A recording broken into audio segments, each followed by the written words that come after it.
to Richmond School. It's great to see the hall filling up and people coming to the general election of Hustings here at Richmond School. For those who don't know me, which will be a few of you, my name's Scott Lum. For my sins, I work here. And it's great to welcome people to Richmond School. It feels a bit like question time when I say welcome to one of the oldest schools in the country. That is true. If you haven't been here before, it is the school of Lewis Carroll. And with my maths hat on, I'll mention his maths, but obviously more famous for Alice in Wonderland and the rather famous politician, Prime Minister Earl Grey, as in Earl Grey tea, was of Richmond School. So it's a bit of pedigree, no challenge, well, a bit of challenge there for our present students. So welcome to Richmond School. The hosts for this evening are actually Christians in Richmond. They have often done this event before elections, and I can see we welcome various leaders, members of the different churches around the town. I'm not going to do the formal introductions here. Our chair, for those who don't know, this gentleman in the middle is Dr. John Dickinson, and I will shortly invite him to introduce the candidates, the party representatives, who have kindly accepted the invitation to give up their time to be here this evening. It is a real sacrifice in a busy schedule, so I'm very, very grateful. Okay, so I mean that well. I have to confess as well, there was a last-minute candidate this morning. I had no idea we had 5 candidates, so I'm really grateful. All 5 parties are here. That's super. Some housekeeping. In the event of an emergency, doors at the back, doors at the side, straight out into the car park. We're not having a break, but if you need a toilet, through the back doors, there's a whole rank of toilets just beyond the back of the hall. In the publicity for tonight's hustings, there was an open invite to submit questions. I have to say we had a huge number of questions, and many people who volunteer questions will be here, and we're very, very grateful. We started by selecting a wide range of questions, trying to cover many issues, local and national. We'd like to get to all the ones we've selected. That might not be possible, but we will try. The aim is to please finish at 8:30, otherwise these things go on. So, with thanks to your good selves for turning up and to our candidates, I'm going to pass on to Dr. John Dickinson, who will introduce us to the candidates. Thank you. Well, welcome from me, and a particular welcome to the candidates. I hope not to be saying very much this evening, because the object is for you to hear them and for them to answer your questions. So, who do we have? On your right flank, from the Yorkshire party, is Chris Pearson. Next to him is Toby Abel from the Lib Dems. On my right is Dan Perry from the Labour Party. Next is John York, who is representing Fiona York, who is the candidate for the Green Party.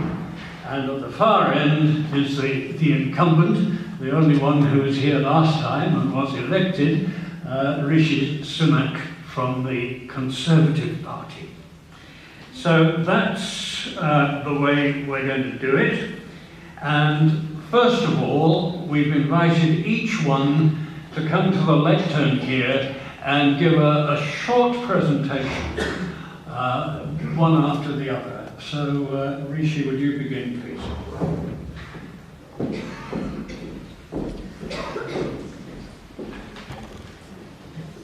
Good evening, everybody. Thank you very much to Scott, the school, and John for sharing this evening, kindly about your time as well. Well, I'm surprised as all of you that we're back here quite so soon. But the last 2 years have been an enormous privilege for me to be your representative in Parliament. I was inspired to become an MP because my parents, and I spoke a little bit about that last time, my dad is a GP, my mum ran the local chemist, and I grew up watching them serve our community with enormous dedication and see them make a difference to people's lives all the time. And that has been without doubt the most rewarding part of this job over the past couple of years. It's helping individual people with the problems that they're facing and trying where I can to make a small positive difference to them, and that has been absolutely fantastic. This is a very, very special place to represent in Westminster, not just because it is absolutely beautiful, especially on a lovely evening like today, but because of the strength of our communities. And it's something I've seen in this job week in, week out, incredible communities that are absolutely there for each other and make my job so satisfying. And I've been able to try and do my bit by being involved in as many of those communities as I can be, being as engaged, being as supportive as I can be, and always being there to listen. Because ultimately that's half the job, is to understand exactly what's on all of your minds. Some of the things that I've been focused on, which hopefully you've seen over the past couple of years, importance of local healthcare. And that's the accessibility of healthcare, making sure that at Darlington Hospital and at Friar Ridge there is a good range of services. And I'm making healthcare executives in Teesside understand what it means to live in a rural area and the distance that are involved in driving to those hospitals. I want every young person locally to have the best possible start in life. First and foremost, we need to fix the way that we fund schools in this country. Rural schools like ours are unfairly penalised, and urban schools get the benefit of that. I've been working with colleagues to fix that in Parliament, and I'm glad to say we've made good progress.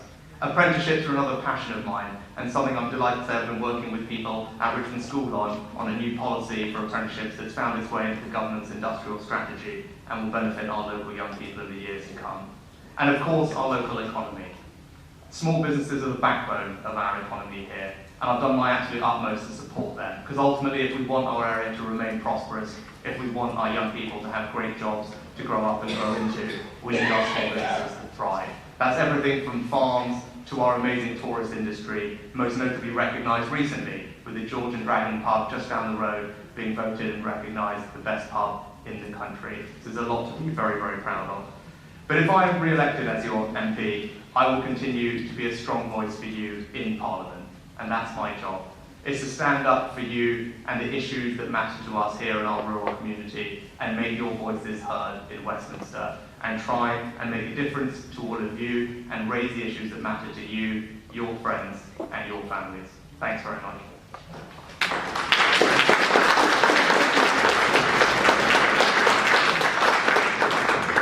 Thank you, Richie. John York, the Green Party. Thank you for inviting Fiona to come and speak today. She sends her apologies. She's working away. She works away during the week, and so can't be out here today. It's not ideal because you want to hear from her, and it would be lovely for you to meet her. But she asked me if I can come and try and answer some of your questions. And I'll try and work out what she would think about things, because she hasn't told me everything I should think. So Fiona was born in North Yorkshire. She's run her own businesses actually for the last 11 years, but she's now taking a job as a learning consultant for an international company, which I say involves her working away, so you have to put up with me as a substitute. I'm her husband, and I work for the NHS as a mental health nurse.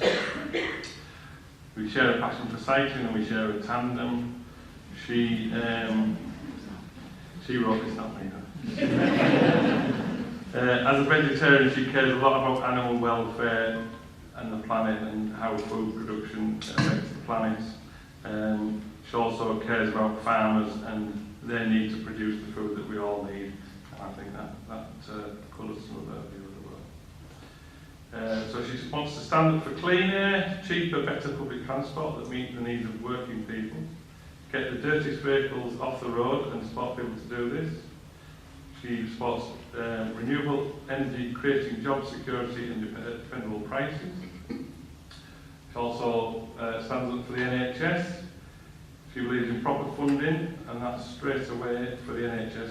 She believes that there is no overspending in the NHS, it's underfunded. She wants it to be run for patients and not for profit, and she firmly believes in investment in mental health, because without mental health there is no health. She wants to stand up for better housing for everybody, build more safe, secure and affordable homes, tax empty houses to get them back into the market, wants to look more both at renters' rights, so that people aren't victim to unscrupulous landlords. She believes she wants to stand up for democracy, protect EU citizens living here, protect workers' rights and our environment. She wants to give the public a say over whether we accept the final deal in any Brexit deal. She passionately believes in caring for the place that she lived and asks you to vote Green on the 8th of June. Thank you.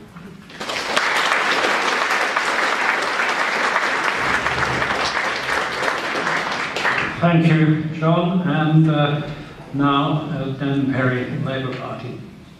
Thanks very much. Thanks very much. Great to see everyone here tonight. Thanks to the school for putting on this event. It's a real honour for me to be the Labour candidate in the constituency of Richmond. It's also great to see some young people here. Of course, the world is faced with many challenges, which you're going to inherit many of them, so it's great that you're engaged and already thinking about the issues. I got into politics because I wasn't happy with the coalition government's response to the global financial crisis. Taking support away from those in need, for example, those with a disability, remains unacceptable to me. Many people require support to lead a dignified life. What makes it more frustrating is the tax cuts that the Tories did at the same time for those with the broadest shoulders, while saying that we have no option but austerity. Of course, all of us here, we're impacted by austerity. We all use different services, the NHS, schools, we rely on council services. Well, those services are in massive decline at the moment because of the funding that's been taken away from them. And basically that's the result of Tory austerity. These are the most drastic cuts since the Great Depression of the 1920s, and we deserve better. What vision do we have for the future? Are we even happy with the current trajectory, or can we do better than this? But as we've heard, the maternity unit at the Friarage, it's now no longer consultant-led. How would you feel if your family's complicated birth required a 2-hour journey to get the help that you and your baby so desperately needed? I believe that the A&E and maternity units at the Friarage are worth fighting for, and I don't think enough's being done at the moment. We know our primary schools, such as Swainby and Ingleby Greenhow, are threatening closure. Our young people shouldn't have to commute just to get to a good school. All children in the constituency and across the UK should have access to a good local school, where they can spend time learning and developing with their peers.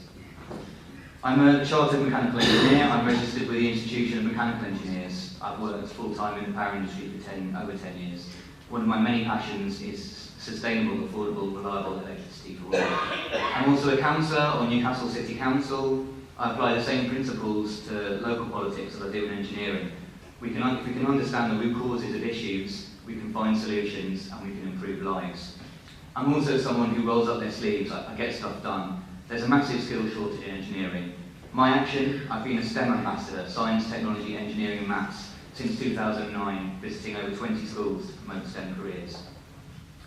We've had Labour's manifesto. Actually, we've had it twice, haven't we? Labour's manifesto is something that I'm incredibly excited about. It's a chance to improve people's lives and the future for our families. It's credible and costed, and it's an alternative to Tory cuts that aren't working. It's not the far left, in case anyone was thinking that. It's just common economic sense. It's simple Keynesian economics. It's the first model you learn. It's right to increase corporation tax. Even if Labour increased corporation tax to 22% from 19% where it is at the moment, it would be the second lowest in the G7. Germany's corporation tax is currently 32%, America is 38%. I welcome a small increase in income tax for those on the higher salaries, and by investing in skills and improving our country's infrastructure, we can stimulate the economy. We can drive up wages and increase tax receipts. By changing tax now, we can improve the services that we all rely on and ensuring that they are fit for the future. We need to invest in our economy so that we're fit to do business in the modern world and on a global stage. I want a fair, positive and skilled country for our children and for our grandchildren, and that's why Labour is the right vote on June 8th.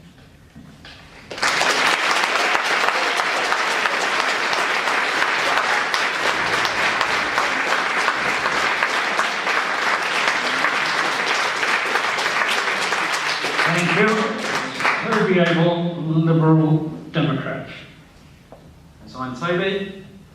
I'm an IT IT contractor and I live in York. And I won't read you out the rest of my CV because it's not a particularly impressive CV. I'm not a professor of anything, I haven't written any books, I've never stood for election before. But I do have a great passion for the issues of the day. I am standing at this election because of Brexit. And I'm sure we will come on to that. But one of the things that has really upset me over the last few years has been the way that the very deep cynicism that the British public now have about any kind of political conversation is reached a point where we're no longer listening to anyone. We're no longer willing to be persuaded about anything. And that's really dangerous. Because as a country we have some really important things we do need to discuss. We've got to find out how we're going to fund the NHS for the next 25 years. What we're going to do about the pensions crisis and an ageing population and a social care system that's not even coping today. How are we going to build all of these houses? We keep talking about building houses and yet we don't seem to do it. And as a country, what sacrifices are we willing to make to compete in the 21st century economy? Because the tide of globalisation isn't going to stop, whether we're inside Europe or not. So I hope today you'll hear a good debate. I hope you hear an honest answers. If I don't know something, I will certainly tell you I just don't know. If I agree with something, some of the other candidates say, I will simply say that I agree. And I hope that collectively we can be open to persuasion, because if we're not, then we're really going to struggle to answer a lot of these questions. We're going to end up recycling and repackaging this stuff and sending it to the next generation to solve. And I think we're a lot better than that. Thank you.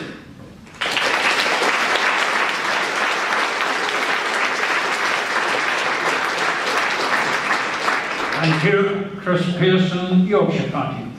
Hi, my name is Chris Pearson. I'm representing the Yorkshire Party, and thank you everyone for coming out this evening. The Yorkshire Party, for those who've never heard of it before, was formed about 3 years ago by a group of people who basically, some of who've been members of other political parties previously, and some like myself who've never been a member of a political party. But what united them was the belief that Yorkshire can do better. And the basis of that is believing that Yorkshire needs its own parliament devolved in the UK. Just a little bit about myself is I've been married for many years. I've got 3 adult children, 2 of them who still live and work in different parts of Yorkshire, and another one who's working in Switzerland at the moment. For 28 years I've lived in Northallerton, and for 35 years I worked as a mental health nurse in the NHS. I retired from that. I was fortunate to be able to retire at 55 a couple of years ago, and since then over the last year I've had a very part-time role as a support worker in the GP out-of-hours service. I joined the Yorkshire Party a couple of years ago because I feel really strongly and was really getting quite angry with the sense that Yorkshire's voice is currently not being heard by Westminster, and that we are being let down by the national political parties. I've become increasingly alarmed at the imbalance that exists in wealth in the UK and government spending between different parts of the UK. This, I think, is most striking in infrastructure and education. London gets £10 of infrastructure spending per person for every £1 that Yorkshire gets. In education, a child in Yorkshire on average gets £4,000 a year less spent on its education than a child in London. And as a consequence of that, children in Yorkshire have the lowest proportion, or achieve the lowest proportion of 5 GCSEs at A-star to C grades in the UK. Our infrastructure is crumbling. Anyone who gets a train across the Pennines or tries to travel around will be able to see that. But it isn't just about spending. Decisions made in London favour London. The Yorkshire Party wants a stronger, fairer, more prosperous Yorkshire, and the belief that to achieve that, Yorkshire needs a devolved parliament within the UK with the power to make the best decisions for all people living, working and doing business here. With the Yorkshire Parliament, Yorkshire can become stronger and more prosperous. And I think never has the need for a Yorkshire Parliament been more urgent. Yorkshire needs a voice in the Brexit negotiations, as a bad deal will affect all parts of our economy. And voting for the Yorkshire Party will give Yorkshire that voice. The Yorkshire Party doesn't have a whip system, it doesn't have any kind of outdated political dogmas. Its MPs, if elected, will be able to represent the constituents as they feel is best. So if elected as your MP, I will fight for a fair deal for Yorkshire and for my constituents, whilst working with the community that I represent to protect and improve those services that we all value. Thank you.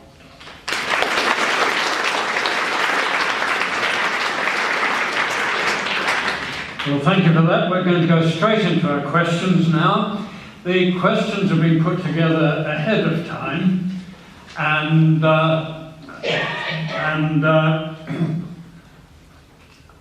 you're taking the microphone around, are you? Thank you. The questions have not been planted by anybody in any political party. At least two of them come from students at this school. We're going to start with one of those, I think. Jess Naylor.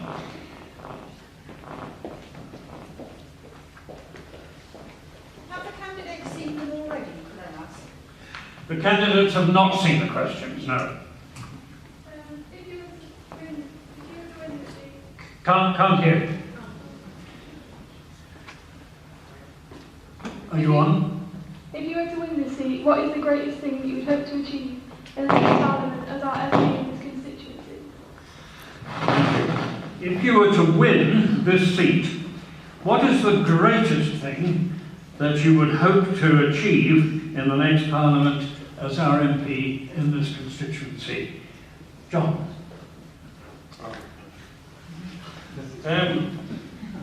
Well, as I say, I've had to speak with Fiona, and I know she's passionate about the opportunities for young people, or the lack of opportunities for young people. So I think that if she improved opportunities in the life for young people and opportunities for their future, and to work where they want to work and to study without being saddled with debt and having to pay for their own tuition, the Green Party believes that we as a nation should be paying for tuition fees, and we should be supporting people to get a good education, because it's not just the person who has that education that benefits, it's society benefits. We all benefit from people going to university, we all benefit from people doing apprenticeships, and we all benefit from people's education. So I think if she could influence that and allow people to, everybody, but particularly, I suppose, if we look at the young people, to fulfil their potential without being saddled with a life of debt, then I think that she would be quite pleased with that. I know she would, because she talks about that. Thank you. Okay, so I'm certainly interested in doing the most for the most amount of people, and I think the current trajectory, the really important thing, is trying desperately to protect services, because we've got cuts coming to the schools of 6.5%. The NHS, in many respects, is on its knees at the moment. We've got battles with, well, there's a government battle with junior doctors, A&E can't cope, there's not enough beds. We've got a threat to the Friarage Hospital. I know from my work with Newcastle Council has seen 30 to 40% cuts to that council, and I'm sure there's more cuts coming to North Yorkshire and Richmondshire and Hamilton councils as well. So the greatest thing I could hope to achieve would be to protect services for everyone on all those things, and try and keep the funding levels there, and keep the staff that work all these crucial jobs for us as motivated as possible.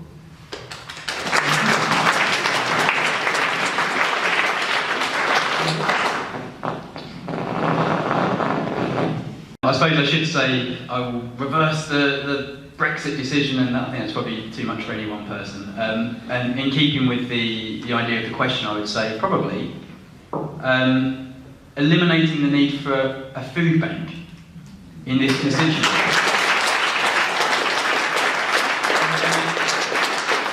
In a sense, it is partly political and partly it's not. When you talk to the government about this, they will tell you that there is no one reason people use food banks, and it's complicated. And so it is, that's true. there are complicated personal reasons behind these things, and we shouldn't generalise because that's dangerous. But the truth is, if you talk to the volunteers, there's something like 70 volunteers in Northallerton's food bank, and they will tell you that it's mostly to do with the sanctions policy on welfare cap. Because someone, especially in a rural area, they miss one appointment with their officer and they get sanctioned straight away, and if they don't have any kind of family structure around them or any kind of money in the bank, they are immediately falling onto the food banks, which means those food banks have become a sort of safety net underneath the safety net. And in the 21st century, in a rich constituency like this, that is not good enough. So I would say this: if I was your MP, and in 5 years' time we were having this Hustings, and that food bank was still there, I would have failed.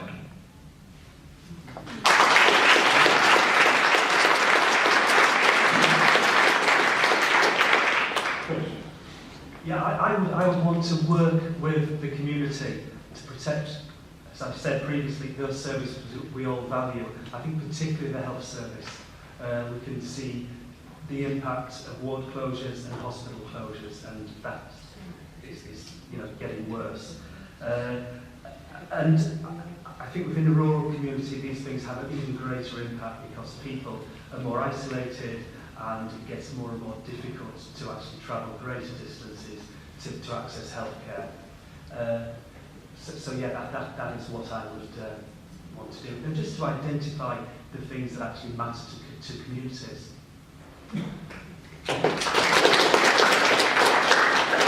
Rishi. Thank you.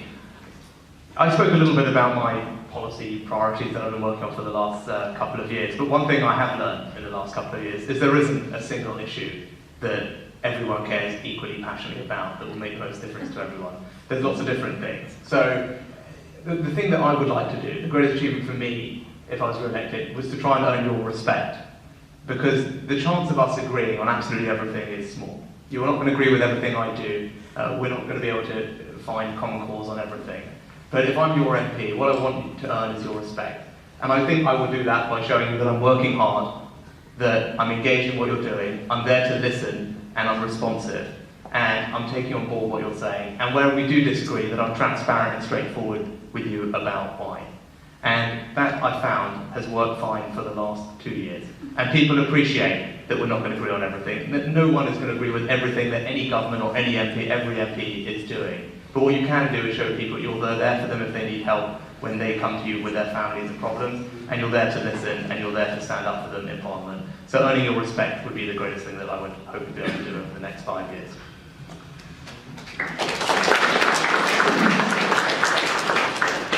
Right. Now, have we got the roving mic working? Let's try again. Number 2, Celine Barry. Tony, Tony, you preempted my question a little bit. What do you think about the rise of food banks in this country? Necessary in a period of austerity, or an indictment on a civilised society? Thank you. What do you think about the rise of food banks in this country? Are they the result of a necessary period of austerity, or are they an indictment on a civilised society? Great. I mean, a very interesting question. Food banks have risen hugely in recent years. From, I think, in 2012, 0.2 million food parcels were handed out, and this has risen to 1.2 million food parcels in 2016. The Trussell Trust, who coordinates many of the food banks nationally, does an absolutely fantastic job. Where they have surplus in donations, they will arrange for deliveries and take it to areas where there's excess demand. I think they're a fantastic organisation. I've been involved, well, I've done a couple of sessions at a food bank, and I have to say I found it an incredibly humbling experience. To see some people in incredibly challenging circumstances was just a real eye-opener for me. People with all sorts of issues, ranging from sort of drugs and crime, or maybe not getting their benefits paid, or a lot of the families, over half the families that use food banks, they have one member of the family in work, and even with that and their benefits, they don't have enough food to pay. They don't have enough money to pay for their food. So I think that's pretty clear what a damning indictment that is on our country. But the other thing that I wanted to say from being in the food bank was, it's just really interesting to meet the volunteers who do it week in and week out. And when I was in the West End Food Bank in Newcastle, which is one of the UK's busiest, where we had 250 clients across a day, so on average, for an average household of 4, we helped out 1,000 people in one day. We had about 15 volunteers, and it was all coordinated by one 18-year-old called Rani. And he had just not really sure what he wanted to do after his A-levels, and he just found himself helping out at the food bank. And 6 months had passed, and he was the main man, taking in the deliveries, ensuring everyone knew what their role was, and making sure that all of these people got their deliveries. So the final thing just to share with you, there was one client, and my job was to take the food out, and I had to check their address to make sure they were the right person. And this gentleman hadn't put an address on his form, and I said, can you just confirm your address, please? And he looked up at me and sort of kind of half shrugged, and it just slowly dawned on me, this person doesn't have an address. He has nowhere to go, he has no home, he can't put an address down. And unfortunately, that is the reality, that's the reality of the cuts, that's the reality of austerity. There are a lot of people who are really, really struggling, so we need to sort this out urgently.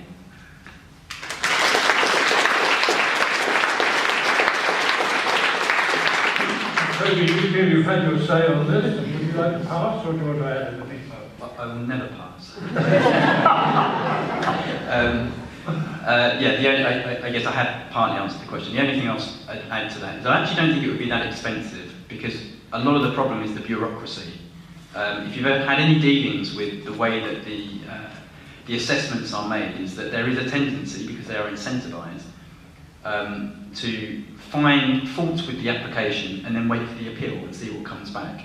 And it's the kind of thing that works very well when you're looking at a spreadsheet, but then obviously falls down when you look at the human beings behind it. So I actually think it would be probably, I'm reaching here, but £200-300 million, very, very well spent. It wouldn't solve food banks entirely, because there are other social problems which are much harder to deal with.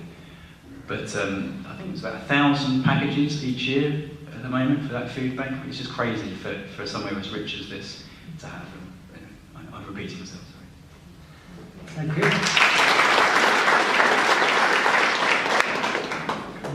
Well, yes, it is an indictment, and whilst I would agree with what other kind of panel members have already said, I think what is a damning indictment is that even people in work are having to use food banks. Unlike, I disagree with what the Prime Minister said when she said it's complex. It's not complex, it's about poor wages. And I think that's what he's looking at, is how we can make sure that people in work have actually got real, properly paid jobs. Of course, people on benefits as well need benefits that are adequate to live off, and people who are vulnerable and have other difficulties also need better support.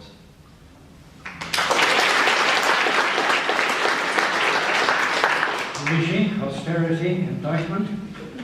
It's obviously very difficult seeing people at food banks. I've spent time both here and in Northallerton.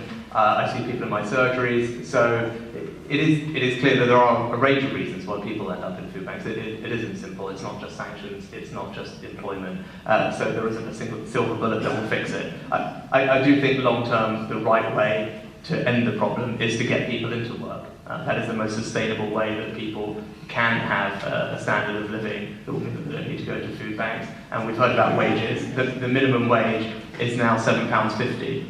It's a 25% increase on where it was 5 years ago. People earning that minimum wage are also not paying any taxes on that because they've been lifted out of tax. And that is an enormous, enormous help to those who are in jobs where they were on lower wages. They're now doing much better than they were before. And that sustainably getting more people into more jobs is the right way to help people in the long term.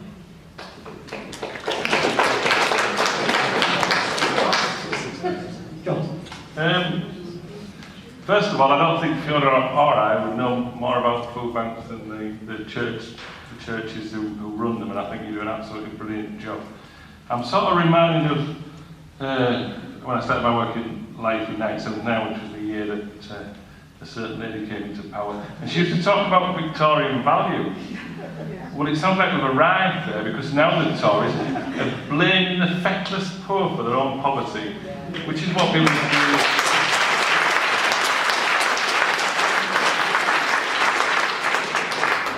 One of the things that austerity and benefit cuts create, and I see this in my work, is that people are displaced from one set of services into another. So we see lots of people with mental health problems that have been managed for years, but the stress of being assessed and judged and then told that they're just lazy creates more problems. So they come into the mental health services, which then costs the state more money.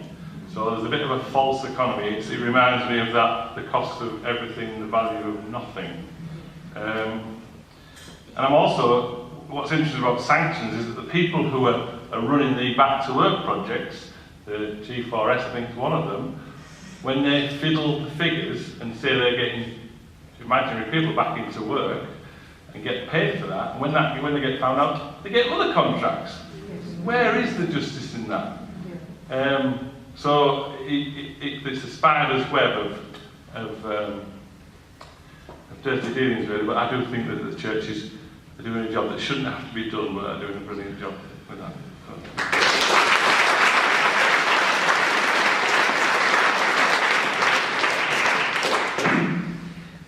Next question from Joe Foster.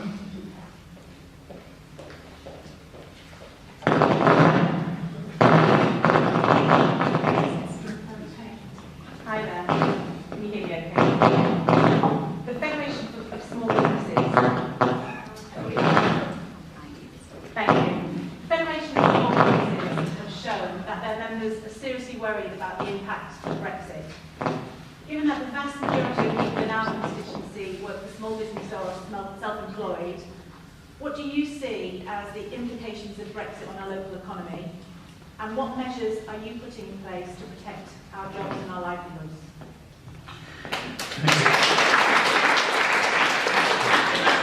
The Federation of Small Businesses have shown that their members are seriously worried about the impact of Brexit.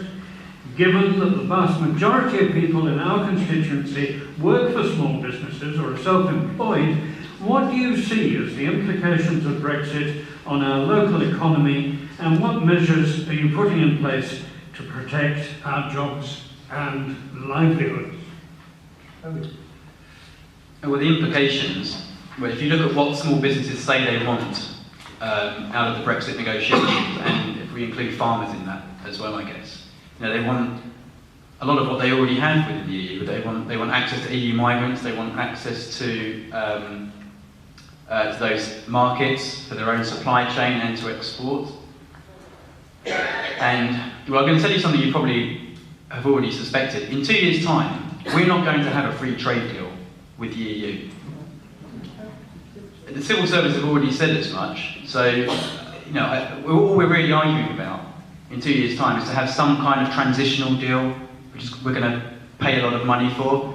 The best thing we can do for small businesses and farmers and for everyone else is to see what comes back in 2 years and then vote on it. That is not a rerun of a referendum. It's just common sense. I can't believe any other walk of life where you would sign away something 2 years in advance without seeing any of the details whatsoever. And when we're talking about small businesses especially, because they are going to be very, very low down on the priority of these negotiations. But they're very, very important in this constituency. So I guess the challenge is, if we don't get a second referendum, if we're not allowed to veto what would be a bad deal for small businesses and for this constituency, the only person in this room, and the only person in this constituency who can do that is Rishi. And I would ask him directly, if he thinks that Brexit deal comes back in 2 years and it isn't good for small businesses, will he actually vote against it?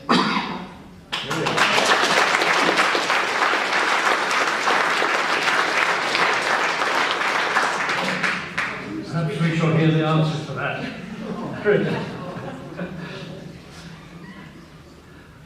I do feel that the best deal for the UK would be that we remain in a single market, so the needs of all our people, businesses in the regions of the UK can actually be protected. My concern is that so far Yorkshire's voice just hasn't been heard in the talk of Brexit. It took the Prime Minister 10 months and an election before she even bothered to visit the county. And of course locally, I think particularly the rural economy could really suffer through a hard Brexit. Our farming community would find the businesses greatly at risk from foreign imports of animals that are raised, crops that are grown under a different set of rules than currently exist.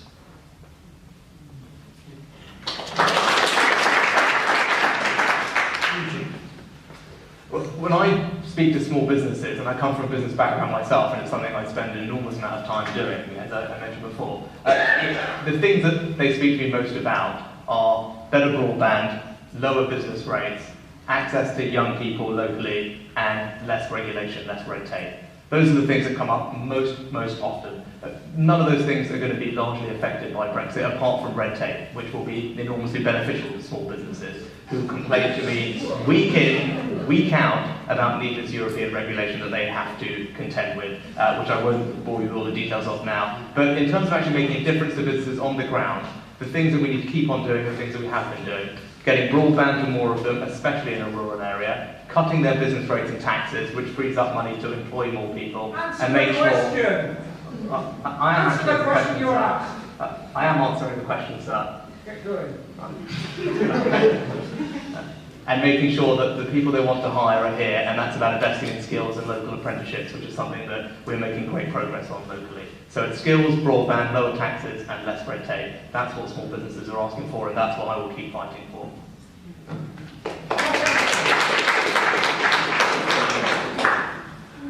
No, I think we better not come back at later. Oh, come on, we've got 5 years before the next election. This is our only chance to talk about this issue. You've got to allow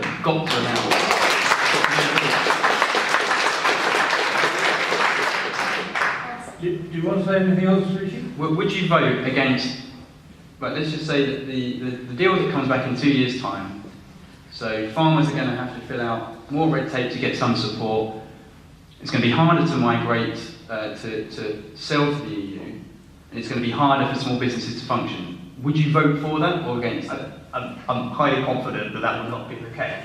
I'd love to happily redo the Brexit negotiation now. It must be wonderful to have that level of faith, but I don't. We won't get a second referendum, which would be by far and away the simplest thing, not just to leave this to Rishi, but given that you are going to have to speak for everyone in the constituency, what would you do? Would you actually vote against the deal if you thought it was wrong for small businesses here? Of course, if I thought the deal was a bad deal for Britain.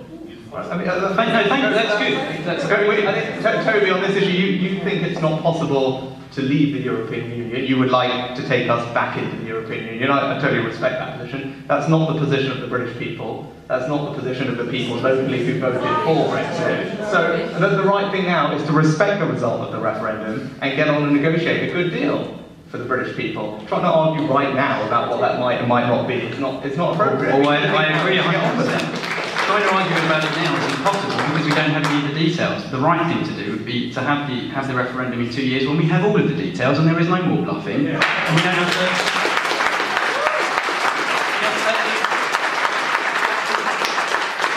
At the very least, we should have this general election then. There's no excuse for having it now when we have literally nothing to argue about. So right, we'll call an end to that part of the discussion. Obviously, there are diametrically opposite points of view on it, and we shall see how people vote in the end. So we'll move on to the next question.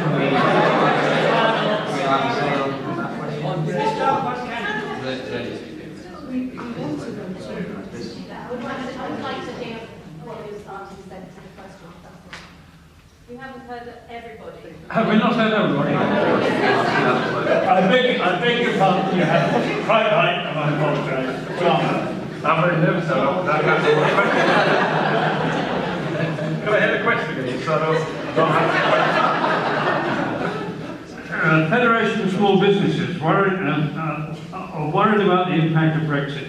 For small businesses. businesses or are self-employed, what do you see as the implications of Brexit on our local economy, and what measures are you putting in place? I was also thinking people were talking about the Tour de Yorkshire film as a cyclist. She toured about in Yorkshire. It was a great success for local businesses. I think the catering and hospitality trade did very well, and a lot of Europeans visited Yorkshire because they found it so beautiful, and so they're seeing cyclists going through it. So I think exclude ourselves from a Europe that is now paying interest in Yorkshire. It's just bad timing really, because we were just getting started with developing that tourism trade, I think. There's all sorts of things that the Green Party thinks we should be doing, and it's about building up affordable homes, creating work for local builders, using the local skills to insulate homes properly, install solar panels, build social housing that people need with proper insulation. Affordable broadband for local businesses is something that the government can do, because if it's going to happen because of the will of the people, we need to sort of take things into our own hands. But I think that the Green Party does share the Liberal Democrats' view in that we should have a vote on the final deal. I think that's because it was not everything was based on lies to start with. So we need the details, don't we? And to be honest, we're quite keen that there's a lot of wasted disused railway lines that we could use for tourist infrastructure for walking and cycling, and we could get more people coming to Yorkshire, which will boost the local business. So I hope that answers the question. Okay, thank you. It's okay, everybody. We have a strong and stable Conservative party, and we're going to get a red, white, and blue Brexit. So everything's going to be fine. See, Richie is very confident, and everything's going to get negotiated and sorted out. I think I have rather less confidence. I have no confidence in decreasing red tape. I think there's going to be a lot more red tape if we're trying to trade with Europe, and we have to pay a 10% duty, and we have to go through customs, and there's all sorts of other regulations on every single little thing that we trade, and with every single other rule that we have with Europe. What is the default position going to be, and when are we going to sort out what that is within the next 2 years? The Tories have absolutely no plan for Brexit. They do not know what is going on at all. We are sleepwalking our way through this. They don't know what they want inside their party. They don't seem to be prepared to have an open debate either politically or in the public domain. The public may have voted it out in a referendum, but don't they need to ask what the public actually wants out of Brexit? The original question was what are the implications for this constituency? They're clearly absolutely enormous. There are loads and loads of farms, small businesses, hotels that rely, as has been said, on to some extent on skilled immigrant labour. So, of course, that is absolutely an enormous risk for the area. So, what would the Labour Party do? Well, they'd arrange a national investment bank with regional development banks to make sure that there is funding available for small businesses to invest, to innovate, to train their workers. They would reinstate the small business corporation tax, so although they would raise corporation tax for large companies, they would keep it at a very low level for smaller businesses. They would revisit the business rates, and I think something that's really important for small businesses, something that I know about working for an enormous and often rather horrible multinational company, is the impact that late payments have on small companies. One of my suppliers defaulted on their VAT bill because my company failed to sort out their bureaucracy and make a payment as they were expected to do so. So Labour is considering this, and we have a number of pledges in our manifesto to help small businesses.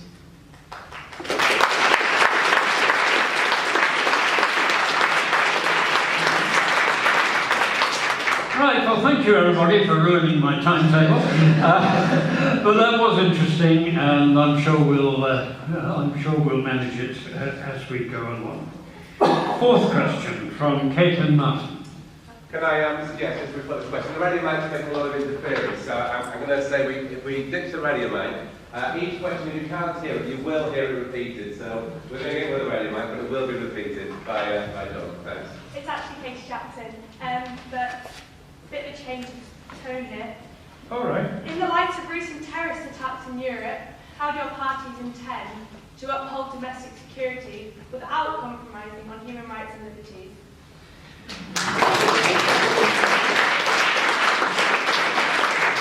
In the light of recent terrorist attacks in Europe, what is the best way to balance domestic security without compromising human rights and liberties?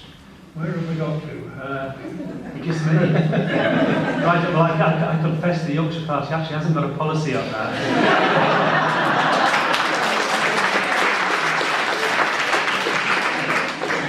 What I would say is we do want to change the way that Yorkshire is actually policed, and we would like to do away with the police and crime commissioners and save some money.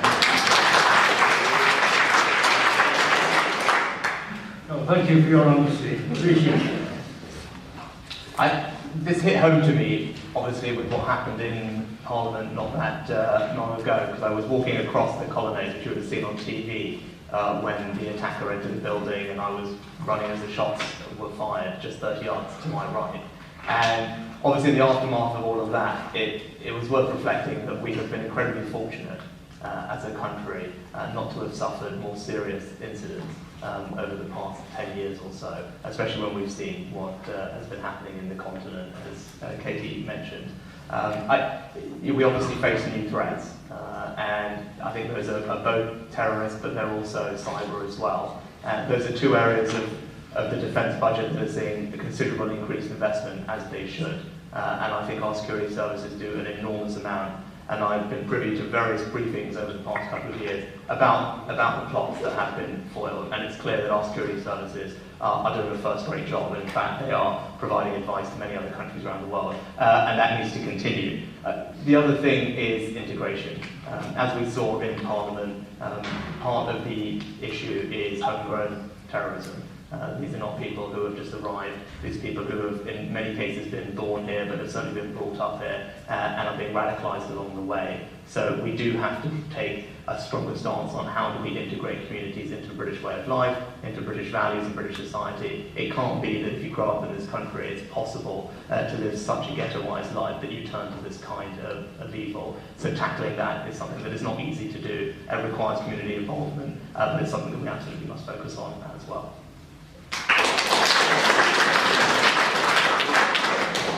Thank you, John. Yeah, well, this is a very complex issue. I think, like what Michael Moore says about how to stop terrorism, stop being terrorists.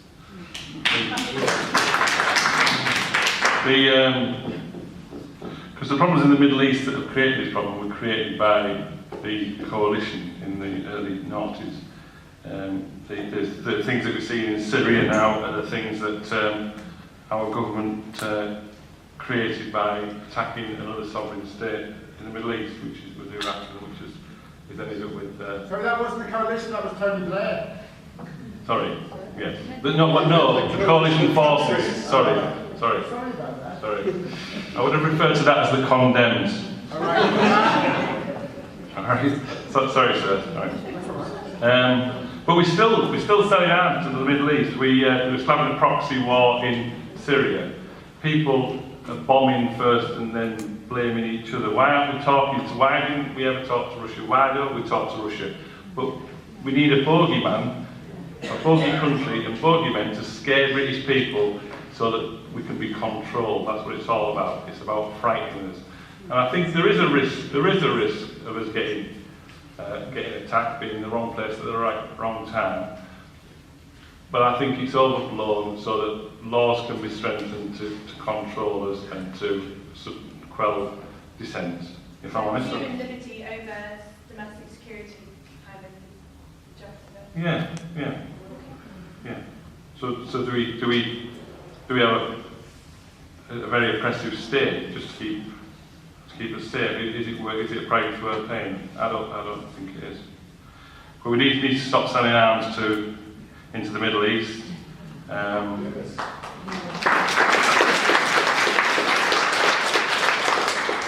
we need to start talking seriously about the Israel-Palestine problem. It's not as simple as they're good and they're bad. It's about that it's a complex problem and people need to grow up and talk about it sensibly. But anybody who criticises Israel is criticised as having anti-Semitic, which is nonsense.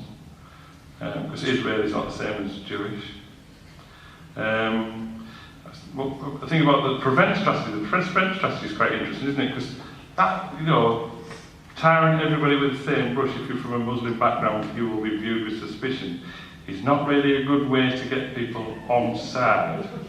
And that is exactly what's happening. The prevent strategy needs to go. It's discriminatory, and it radicalises people. We need to make sure people in marginalised communities in Britain are not discriminated against. I know that people from Muslim communities are less likely to have a good job than if they're white counterparts. So we need to work on all that discrimination. Even the media needs to change the way that he talks about this, because the media and politicians talk about Islamic terrorists, and I think the chap on Westminster Bridge there, I don't think he was originally a Muslim, but he converted to Muslim Islam. But we talk about the word Islam is associated with terrorism far too much, and it again marginalises people, gives them a chip on the shoulder, and yeah. Thank you. I perhaps have warned you that this question came from a political science student. Very good. Okay, thanks, John. There's some really interesting points there, particularly about foreign relations and things like that. Yeah, the country is very, very polarised. It's very divided at the moment. We have a lot of hate crime that is on the rise. A lot of responsibility to really look very carefully at some of the language they use and some of the ideas that they put across.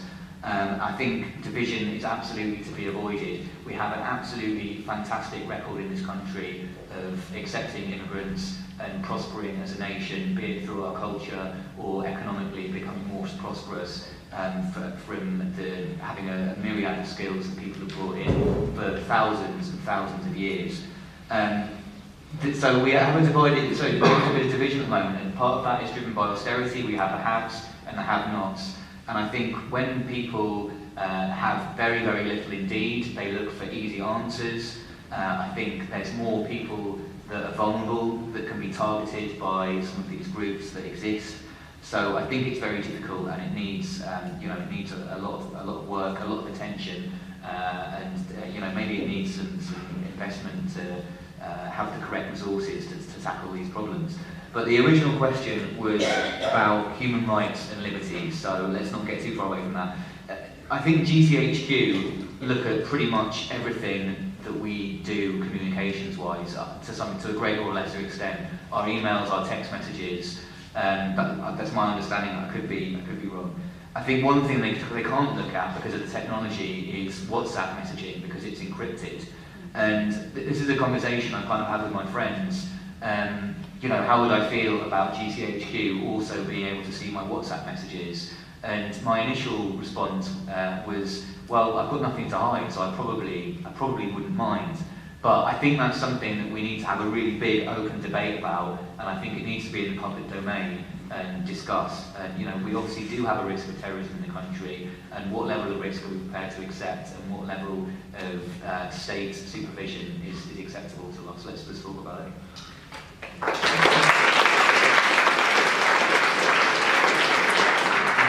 Yeah, I wouldn't disagree with much of that, actually. I think being a gut liberal, I'm deeply sceptical of governments when they start asking for more powers, particularly because you know that at some point there will be a severe terror attack in Britain.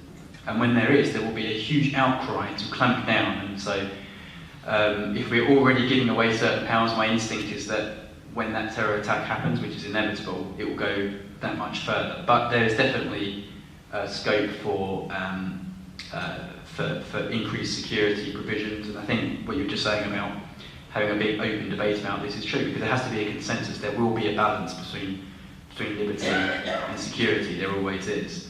And what are we prepared to accept as a country? I know where I stand roughly, quite sceptical about government, but I think it's bigger than any one party.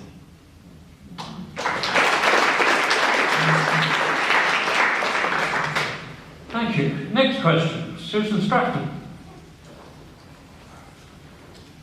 Which way would each candidate vote, given the opportunity, on a free vote on fox hunting with hounds? A simple for or against answer would be sufficient.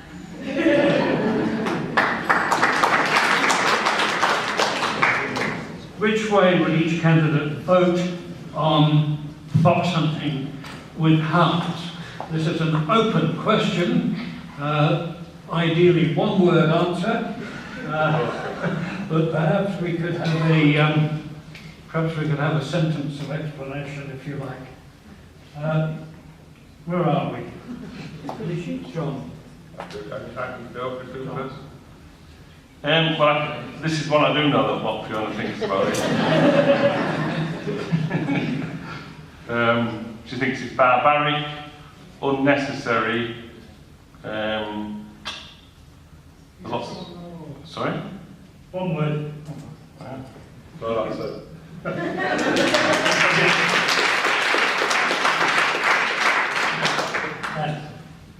Yeah, this is a tricky one for me. I eat meat. I understand that fox hunting there's an element of tradition. I'm opposed to unnecessary violence towards animals, but I understand that it's part of country culture, and I would probably vote in favour. You vote for? I vote for.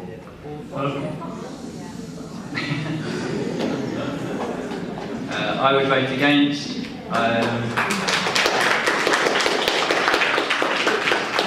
Why can't people just stick with football, rugby and cricket like the rest of us?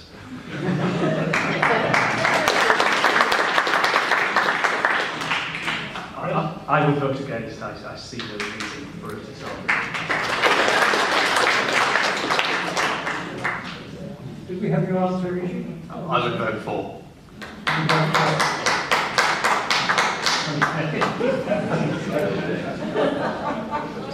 Right, well, let's hope to catch up a little bit. The next question from Paul Harrison.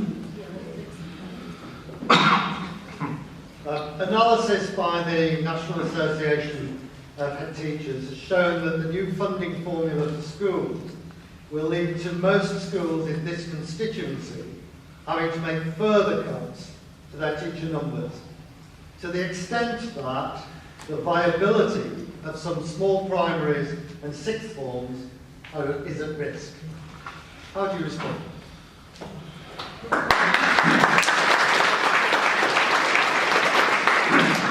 The National Association of Head Teachers has warned that the new funding formula for schools will lead to most schools in this constituency having to make further cuts to their teacher numbers, to the extent that the viability of some small primaries and sixth forms is at risk. Do you agree with this? How do you respond? Where are we? I'm completely opposed to reducing funding to schools, and the Labour Party is opposed to it, and we reverse this trend.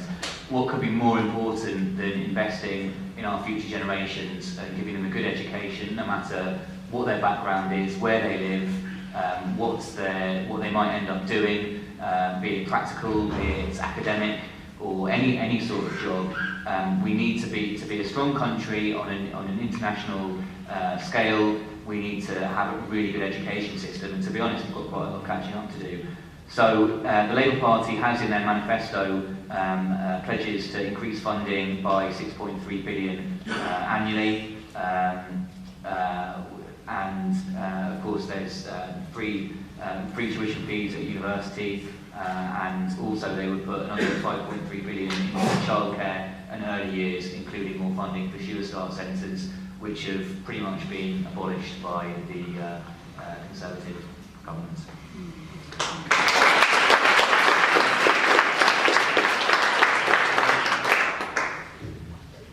Yeah, so I'm actually a governor at my local primary school, and I sit on the finance committee, and we are going through this at the moment, so we are having to make someone redundant. To me, it's quite straightforward. I think there was a time when you could argue that squeezing efficiency out of the system was appropriate. I think now, and this is with the NHS as well, we're going to have to raise taxes, let's be honest about it. Everything I understand about education is that it's really to do with the quality of teaching. It's about 75% of the budget. It's a people business, as they say, so we're going to have to pay more. And I actually think there's a consensus in the country now that that's the right thing to do, with the NHS as well. So maybe that's one of the positive things that's coming out of this election. In terms of numbers, I think we're talking about £6 billion a year, a couple of pence on corporation tax, and scrapping the married person's allowance. So those are the kind of the costed figures. I think that's reasonable. I think most people in the country are probably going to get behind that.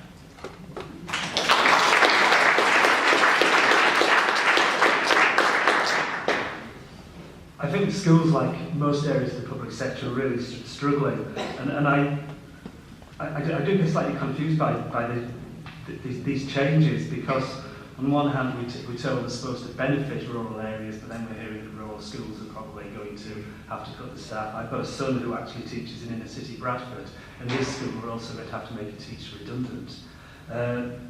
So it does seem to me like just more cuts. Now, of course, here in Yorkshire, we're already extremely poorly funded, any education-wise.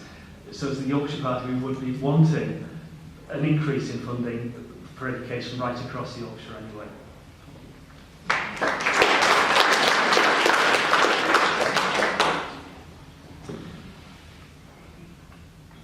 Rishi. Oh, right.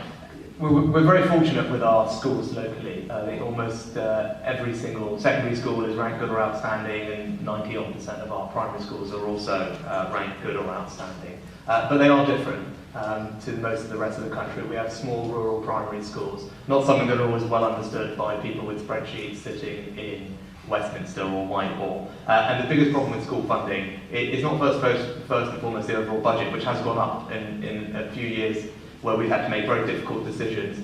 The school budget's gone up from £36 billion to £41 billion. It's how that pie is shared out.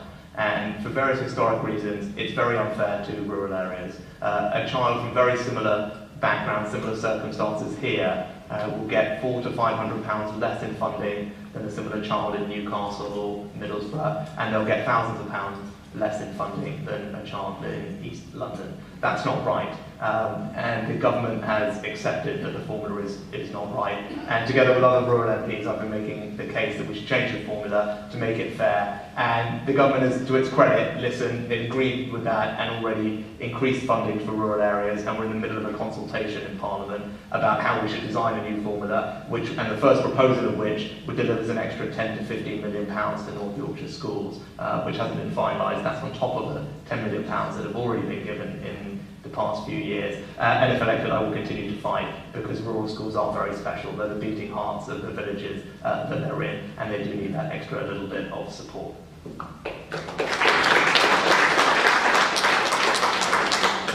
John, Fiona? This is not my area of expertise, but it seems to me that I'm confused because politicians from the Conservative Party keep telling me that it's a good thing, but all the teachers tell me that they're going to lose out on pupils, they're going to lose, the schools are going to lose teachers, and class sizes are going to go up. I tend to believe the teachers, I think.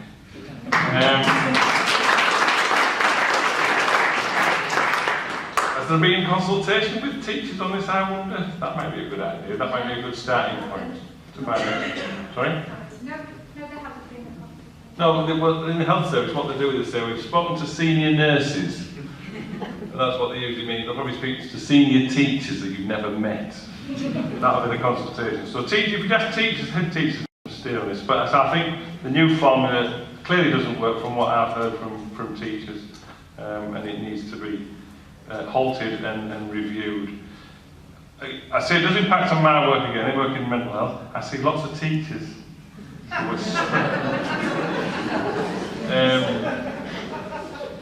are they're even more stressed out than as nurses. But yeah, I do see a lot of stressed out teachers who are working a lot of hours out of school time to try and meet arbitrary targets that don't seem to meet anything, to achieve anything. Because of course this government is wasting a lot of money on free schools.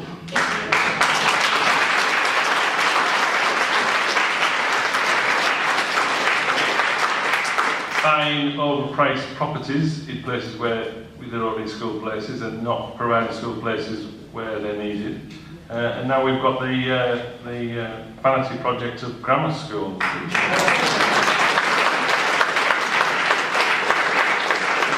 I'm sure it's designed to take our eye off something else. Because it's a nonsense. It's not something we need. It's not solving any problems. It's just a.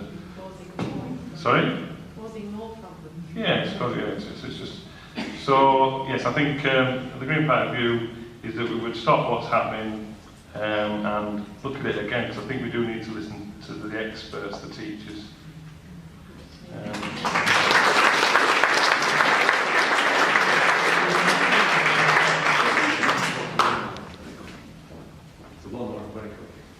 One more question, if they're very quick. One more question. If they're very quick. Someone that is, both on the panel and also in how they go about their business, clear about their expenses, their interests, any groups that they belong to. And I think you want someone that's a good listener. I think there's another, if I can, I think there's just another point here about what makes a good leader. Perhaps that's sort of associated with this question. And along with sort of listening to people and understanding what their issues are, I think it's someone that's got a vision for the future that fits in with what people want, and it's someone who can help drive towards that vision and sort of take people along with them. I think that would be a nice person, a nice politician.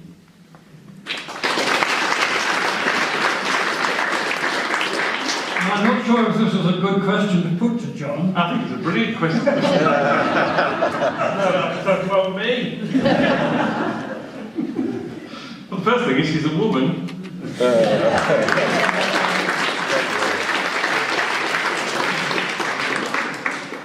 She's loved by me anyway. She is a leader. She's got a good sense of humour. She's known for her laugh wherever she is. She's got empathy. She's emotionally intelligent. She's a very bright, intelligent woman, and I get more emotional. I think.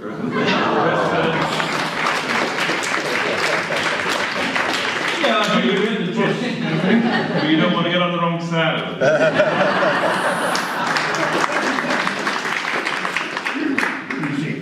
Right, well, I think if you ask my two little girls, they would probably tell you, in fact one of them did say this to my wife, they said, when Daddy's nice because when you're away he takes us to McDonald's secretly, and that's probably what they would say. No, I think, in terms of what you want from a candidate, and you've heard all the things, and I would agree with all of those, but the one word is probably values. It's someone who shares your values and is going to work hard for you, is going to listen to you and be straight with you. Because I would say, whoever you vote for, whoever you choose, you're not going to agree on everything with them, but you want to be able to trust them and know that they're going to be straight for you and going to be working hard for you. I think that's probably the most important thing.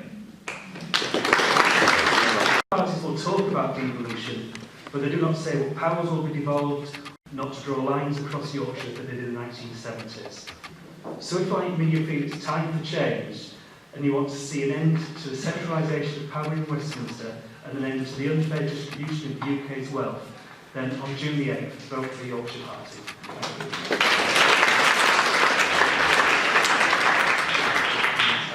I'll just do it from here, and I think it's worth standing up for. So my final sales pitch to you on this, I'm not the nicest person, I'm not a woman, but if you are looking for someone who is intelligent and is going to be honest with you and will talk to you like an adult, then I think I am your man. And if actually you don't care about those things, but you just fancy a change, because let's be honest, it's been Conservative since 1906, and give us a chance. And please, remember, on June the 8th, Toby will vote Liberal Democrat.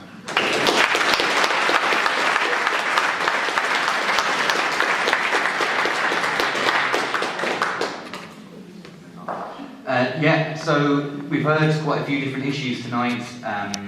I think the most important ones I mentioned at the start is austerity. It affects everything about this country. It affects prosperity, it affects the economy, it affects the services, and it's going to knock on for future generations. We didn't talk that much about too much about social care. That's backing onto the NHS. We've got all these problems that have been getting worse and worse and worse. Austerity is not working. It's we haven't got rid of the deficit as was promised. That was supposed to happen within a parliament, and now it's supposed to happen next year. Do we actually believe that? We're not chipping away at the debt. We're not. Another thing we haven't said is that we have wage stagnation. The way we need to get rid of the deficit and the debt is to get everyone's wages higher, so that they're paying more tax and we've got more money coming in. And we need to upskill our economy, invest in industry, and that's the way that we need to chip away at these things. We also have a lack of leadership with the current government in terms of, we know Brexit, it's just going nowhere, as we've discussed. So we need an urgent change. We have to have an urgent change. And say again, I think the Labour's manifesto is brilliant. I really hope you all get a chance to have a look at it. It's very clear how it's been costed. It's very clear where the money is going to be spent, and it's going to be spent on all of you. It's going to be spent on the public services that we all need. It has to be improved. We can't carry on with supposed pay rises for all these services. It's not real-term pay rises. Yes, they're spending more money than ever on the NHS, but it's only slightly more, and when you include inflation, it's actually considerably less. In the last 5 years, in the last 2 years, the funding on the NHS has been about 0.6% increase year on year. Previously, it was about 1.2%. That is absolutely not enough for what the NHS needs in order to provide a service so that people can lead decent, dignified lives. And we've had a question on the education system as well. So we have to change what we're doing. Austerity just isn't working. It's not working, and it's not fair. And Labour's proposal, Labour's manifesto, is that we share the burden out more equally, and we get some much needed support across all our services and into the economy and stimulate the economy.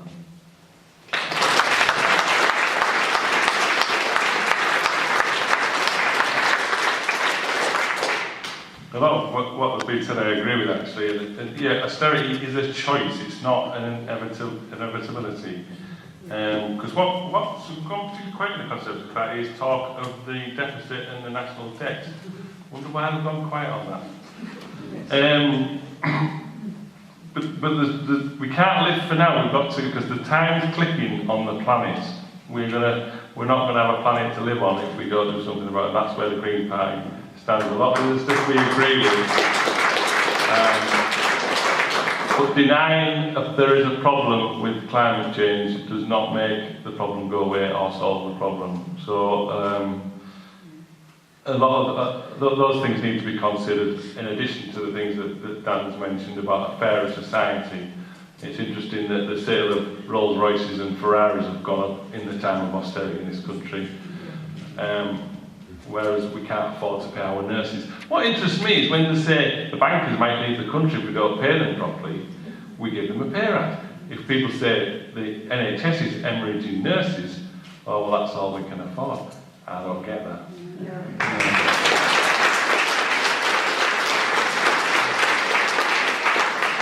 Some talent you need to keep, some talent you don't, is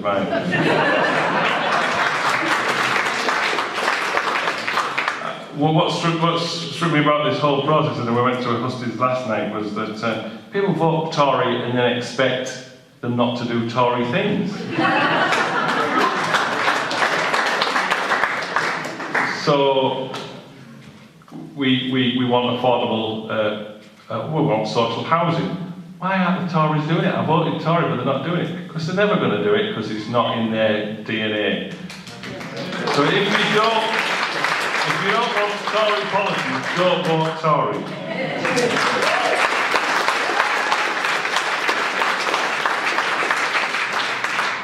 I really do apologise. Fiona is really sad that she can't be with you tonight.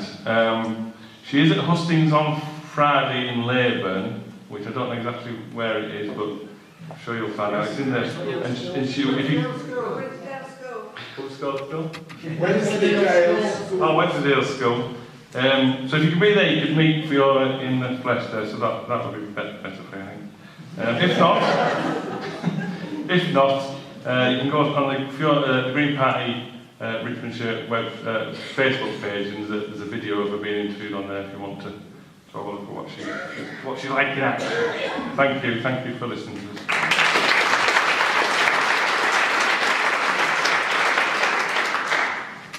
Well, thanks very much. Thanks for your patience this evening. It's nice of you to all be here. We've discussed a lot tonight, but I was going to focus your minds on one thing, and that's the question of leadership. Strong and stable.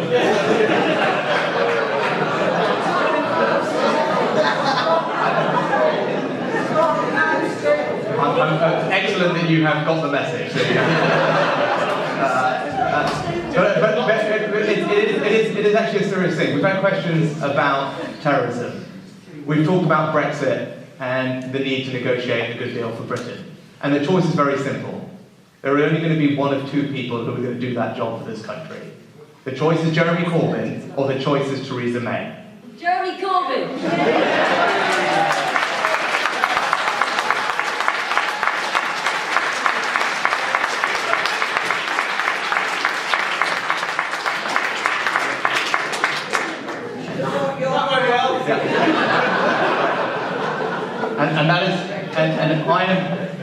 I'm of the view, very simply, that Jeremy Corbyn is not fit to be the leader of this country. He hasn't demonstrated that at all in the past couple of years.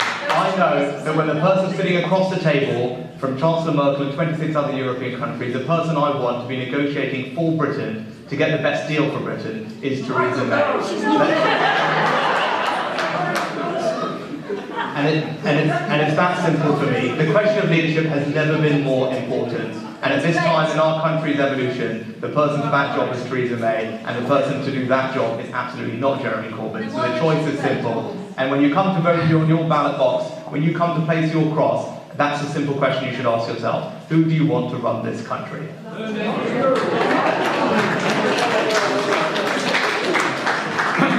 Scott.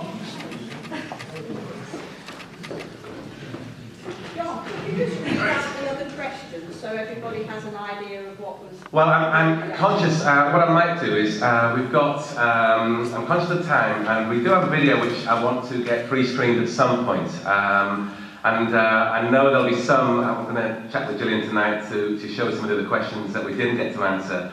Not just the ones that we had on the list, because we tried to cover many different items and different themes, but there were lots of other questions on some of the same themes which are excellent. So, and I'm aware that some people have got questions tonight and others have submitted questions. They were absolutely super, and we do support, we're very, very appreciative of your support in getting them to us, and I can only apologise that we didn't get through more. We have, believe it or not, we've covered an hour and a half, and I'm grateful for the five candidates, for our chair, for taking us through that this evening. They had a hustings last night, there's another one coming up soon, and like many of us, our schedules are very, very busy. I know some are able to hang around for a little bit longer to mingle. Others do have appointments elsewhere, so please be patient.